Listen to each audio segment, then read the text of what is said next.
hərdən sizin YouTube-a girib videolarınıza baxıram, izləyirəm. Bir sıxıntım olanda, yəni biraz yüngüllük tapıram. Bir sual verəcəm. Sıxıntıların insana xeyri var. Bunları bilsək, həyatda xoşbəxt yaşayarıq. Bunu siz demişsiniz. İstəyirəm bu barədə bir giriş edərdik.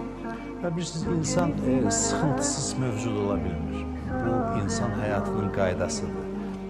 Belə bir misal deyək, məsələn, bir insan üzgüçülüyü öyrənmək istəyirsə, mütləq dənizə baş vurub su ilə mübarizə aparmalı və o çətinlik prosesində onun daxilində onu üzmək qabiliyyəti üzə çıxır.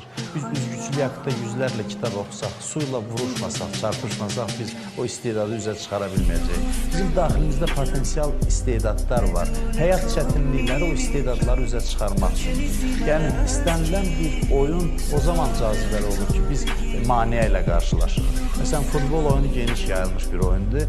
Təsəvvür edin ki, meydan boş olsun, topu bir nəfərə ver və denən ki, get boş qapıya vur.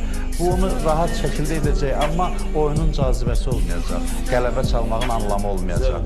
Zövq olmayacaq. Həyatda təxminən belə bir şeydir. Biz həyatda maneələrlə, sıxıntılarla qarşılaşırıq ki, onları aşmaqla özümüz inkişaf edək və həyatın da gözəlliyi bundadır. Yoxsa, inanın, çətinliksiz həyat sıxıcı olar, üzücü olar. Düzdür, biz problemlərdən qaçırıq, amma həyatı problemləri ilə sevməyi bacarmalıyıq. Quranda qeyd olunur, ləqəd xələqnəl insənə fī kəbəd. Biz insanı sıxıntıda yaratdıq, çətinlikdə yaratdıq. Və bu insanı əziyyətə salmaq üçün deyil. Allah bizi əziyyətə salmaq üçün yaratmayıb. Biz əbədi xoşbəxtlik üçün yaranmışıq, əbədiyyət üçün yaranmışıq. Və qısa ömür müddətində biz o əbədiyyətə səfər hazırlığı görməliyik. Yəni, biz ruhən böyüməliyik ki, uca bir aləmə köçə bilək. Bizim ruhumuzla Allah arasında bir mütənasiblik yaranmalıdır ki, biz Allahla görüşəcəyik axı.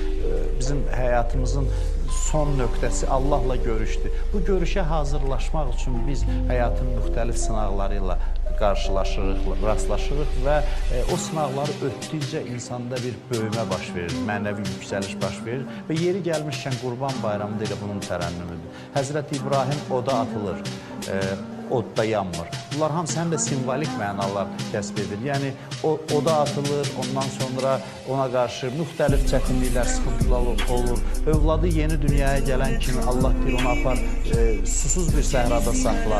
Ondan sonra övladını qurban kəs və bütün bunları keçəndən sonra bu mərhələləri Allaha yaxınlığın şirinliyini dadır. Yəni, vüsal şirinliyini dadır və Quranda qeyd olunur ki, biz onu imam qərar verdik. Yəni, o imamət rütbəsinə ucaldı. O uca bir məqama çatdı.